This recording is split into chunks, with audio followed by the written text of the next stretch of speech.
What are your best directing tips for a new director who's working with named talent? It's their first time. Maybe they're nervous, maybe they're super excited. Do both. not be afraid of the person. This is a person. I mean, like, the best way that like I approach it is like, and maybe I'm wrong, but I'm always like, I'll see somebody that I'm meeting for the first time. It's the same way. I'll greet them super happy. I'll be like, hey, how are you? Like, give them a high five, pound it, be like, all right, cool. So anyways, I'm really excited to work with you. And then we just talk. And then we talk about the character. Like, I don't go in with fear. Don't be afraid of the person. Like, if you start talking, they have agreed to do your movie. You are doing a movie with them. They are there to work with you. So if you come up to them afraid of them, they're going to think you're afraid, not of them, but of the project, of the scope of the thing, right? So what you need to do is have confidence, positivity, and a clear, succinct vision of what you want to accomplish. And that's it. I mean, if you don't go in with fear, they're not going to be afraid. Like, it's like you will instill fear in them if you are fearful. And there's a difference between being not afraid and still being respectful. Be respectful, like you are respectful to what they've accomplished and how talented they are. And you could even say, at certain points I've been like, look, I really loved you in this movie, by the way. Like, I throw that in while talking about other stuff. I don't start with that, but I put that in there and then talk with them about some of that stuff as well. But really it's just, it's the same thing. Like, how do you get along with a new friend that you meet at a party or at a dinner? Well, you have a conversation. Don't be afraid. Talk to the people that you're working with. What if an actor, let's say Bruce Willis, wants another take and you're running short on time? Give him the take. You can't make your day. Okay. Give him the take. Give him the take. Give him the take. Find a way. You might be running, short on time. Find a way to make up that time somewhere else. The last thing you want to do when you have a movie that has a big actor in it is say, nah, we got it. Like, don't worry. What you can say is, which I do, I'll say, I think we got it, but if you want another, let's go. And then they'll say, you know what? They'll either go, you got it? Cool. Or they'll go, I'd really like another. And it's like, okay, great. And then you just do it again. That's it. I just give them another take if they want it. What has Bruce Willis taught you about the business side of filmmaking? I mean, do you mean personally or just like from like a standpoint of just working with Bruce in general? Maybe both. Whether you've had a conversation with him about stuff or just from observing him. I would say the one thing I can understand from like Bruce is like what makes like a movie star. Like there's something that like when he gets in front of the camera, he's just inherently interesting. Like you look at him and you're like, I want to watch this person make a movie. Like I want to see this person in a movie. So I think it's interesting to see that, if that makes sense. When you see certain people on camera, that something about it is like, wow, this is like this. I want to watch this person do things. So I think that's interesting. And then also, it's really kind of cool that Bruce does some of these like smaller indie productions now because Bruce's name can get those movies made. And so I find that very interesting as well. When you work with a Bruce Willis, Steven Seagal, a Mel Gibson, do you see a business savvy person aside from the artist? Do you see the business side working within them? Yeah, I think they're all very business savvy, and they definitely understand the art form of filmmaking. I think that's what's really interesting. Like they know how to play towards camera. Like they've done it enough times to know that sort of thing. But they care about the project. I think that's interesting as well. But I think it's definitely. It's definitely interesting working with legends, basically. Like, people have done like these big iconic movies, and in my experience, everybody that I've worked with, I've worked with tons of actors like Shannon Doherty, Chad Michael Murray, Zach Ward, like all.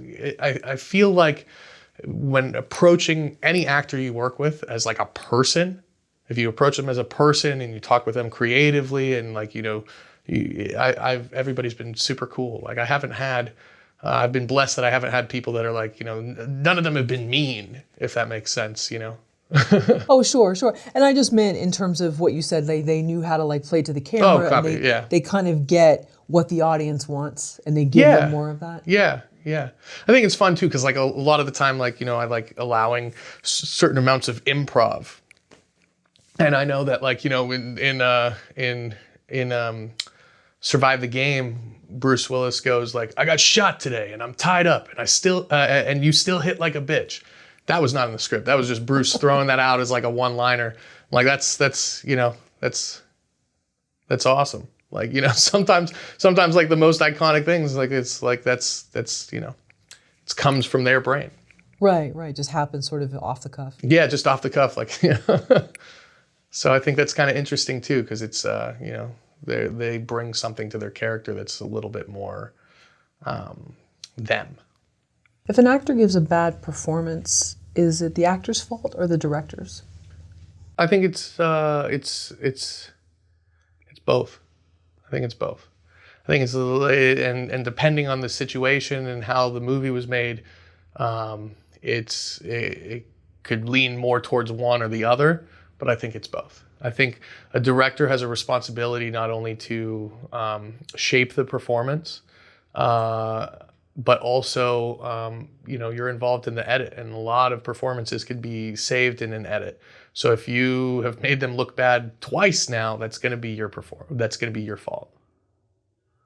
Okay, what if it's just that there's a flatness to it? It's not where someone's necessarily trying to make someone look bad, but the performance doesn't, there's a flat sort of non-believability, like it's just like robotic. I mean, there's sometimes you see choices that are made, and a director's responsibility is to bring out the best that you can in the performer. And so if that was the best that you can bring out in them, you should start figuring out how to cover the scene in a different way that you can either cut around it or that would lead to enabling the flatness as not an issue or a story point, if that makes sense. So like maybe that character is talked about in earlier scenes that you will, that you shoot later of being more monotone, have it be part of the movie versus something that you fight. What do you do when an actor is giving you a great performance for about a week or two, and then they come on set and for whatever reason they're having a bad day? How do you get them back on track? And let's say that it has nothing to do with the film, or maybe it does, but mainly it's on them. Well, a lot of the time, directors are kind of playing therapist, and if you've been working with them for 2 weeks, you're probably close enough with them to be able to have conversations. So you kind of see where their head's at and have a conversation with them. I mean, again, we're talking about like actors and this, but it's people. People are, if a person's having a bad day that you've been working with, your coworker, and they're having a bad day, you're going to talk to them and say, hey, what's up with you? Like, and have a conversation. So it's just people, like, how are you doing? What's wrong? Is everything okay? Blah, blah, blah. Okay. Are you feeling okay to do this today? Like, what can we do? It's all, it's people. So I think that's the most important thing. Everybody has to kind of take the titles out of their mind and just on a human level relate to each other. In this conversation, this would be done to the side? Yes, to the side. Yes. No, in front not of other people? You would definitely do it to the side or in their trailer. You would not be like, yo, what's wrong with you? Like, that's definitely not what you would do. What if an actor just simply can't give you what you need? I mean, you thought they would give you A, but they're giving you B. It's just not working. What do you do? I haven't really experienced exactly that. Like, usually I kind of watch a lot of tape on people. Like, I'll watch a lot of movies to see what they can do. And I kind of cast beyond that. Or sometimes you get something where, maybe there wasn't tape and you're giving somebody a shot. And maybe they can't really perform the way you can. Shoot them a little wider than normal. which the wider you shoot it might, mute performance things if they're a little too big or whatever. It depends. But, ultimately, I would say you work with them to get the best that you can and play to the strong suits that you start to find within them, and you can create a lot with body language and adjusting tone of voice.